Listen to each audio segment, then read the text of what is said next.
दुर्योधन ने ये कहते हुए दृढ़ता से मना कर दिया कि वह सुई की नोक जितनी भी भूमि नहीं देगा।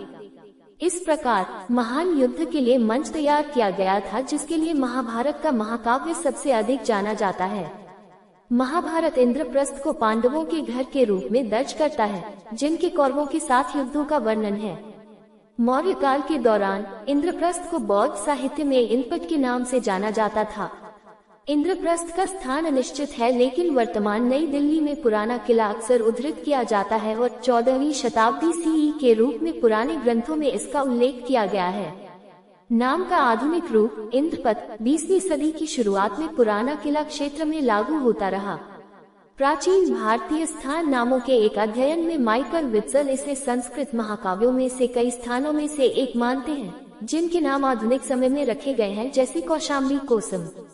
पुराना किला निश्चित रूप से एक प्राचीन बस्ती है, लेकिन 1950 के दशक के बाद से वहां किए गए पुरातात्विक अध्ययन उन संरचनाओं और कलाकृतियों को प्रकट करने में विफल रहे हैं जो महाभारत में वर्णित अवधि में वास्तुशिल्प भव्यता और समृद्ध जीवन की पुष्टि करते हैं।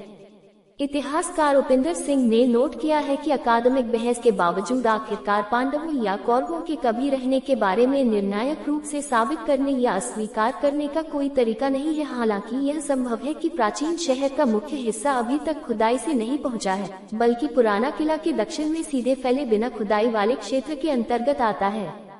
कुल मिलाकर दिल्ली उस क्षेत्र का केंद्र रहा है जहाँ ऐतिहासिक रूप से प्राचीन शहर होने का अनुमान लगाया गया है। 1913 तक इंद्रपत नामक एक गांव किले की दीवारों के भीतर मौजूद था।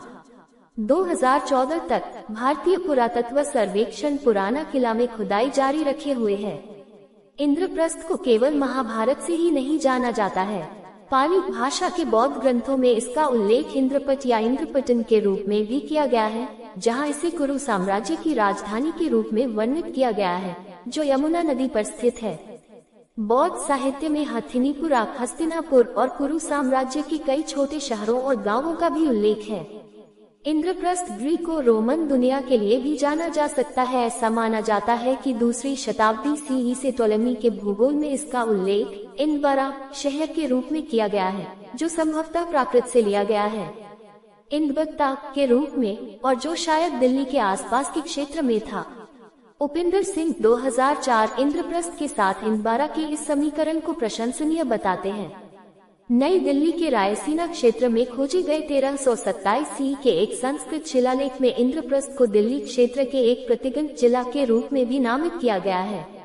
डीसी सरकार, एक एपिग्राफिस्ट, का मानना था कि मौर्य काल में इंद्रप्रस्थ एक महत्वपूर्ण शहर था, जो कि श्रीनिवासपुरी में दिल्ली क्षेत्र में पाए गए एक पत्थर की नक्काशी के विश्लेषण के आधार पर था, जो मौर्य सम्राट अशोक के शासनकाल को रिकॉर्ड करता है।